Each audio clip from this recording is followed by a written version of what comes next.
എറണാകുളത്ത് ഓണം ലക്ഷ്യമിട്ട് വ്യാജ മദ്യം നിർമ്മിക്കാനുള്ള ശ്രമം തടഞ്ഞ എക്സൈസ്. അങ്കമാലിയിൽ നിന്ന് 1200 ലിറ്ററിലധികം സ്പിരിറ്റും മദ്യനിർമ്മാണ ഉപകരണങ്ങളും പിടിച്ചെടുത്തു.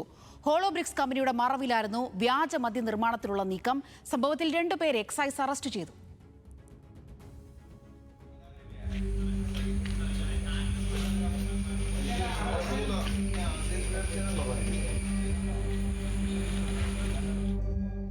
ഓപ്പറേഷൻ തണ്ടറിന്റെ ഭാഗമായി നടത്തിയ പരിശോധനയിലാണ് അങ്കമാലിയിൽ നിന്ന് 1200 ലിറ്ററിലധികം സ്പിരിറ്റ് എക്സൈസ് പിടികൂടിയത്.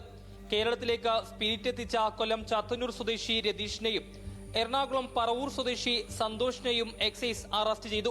അങ്കമാലിയിലെ ഒരു ഹോളോബ്രിക്സ് നിർമ്മാണ സ്ഥാപനത്തിന്റെ മറവിലാണ് ഇവർ വ്യാജമദ്യം നിർമ്മിക്കാനുള്ള നീക്കം നടത്തിയിരുന്നത്. വരാനിരിക്കുന്ന ഓണക്കാലം മുന്നിൽ കണ്ട് വ്യാജമദ്യം നിർമ്മിച്ച് വിപണിയിൽ എത്തിക്കുകയായിരുന്നു പ്രതികൾ ലക്ഷ്യമിട്ടിരുന്നത് എന്ന് Ernakulam excise deputy commissioner Satheesh PK വ്യക്തമാക്കി.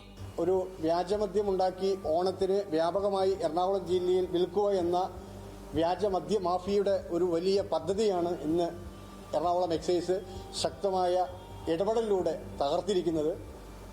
തീർച്ചയായിട്ടും വരും ദിവസങ്ങളിൽ ഇതിന്റെ അന്വേഷണം നല്ല രീതിയിൽ മുന്നോട്ട് പോകും. ഇതിന്റെ പിന്നിൽ പ്രവർത്തിച്ച മുഴുവൻ ആളുകളെയും അറസ്റ്റ് ചെയ്ത് നിയമത്തിന്റെ മുമ്പിൽ കൊണ്ടുവന്ന് മതിയായ മാതൃകാ ശിക്ഷ നൽകുന്നതിന് ഡിപ്പാർട്ട്മെന്റ് കാര്യക്ഷമമായിട്ട് നടപടികൾ എടുക്കുന്നതാണ്.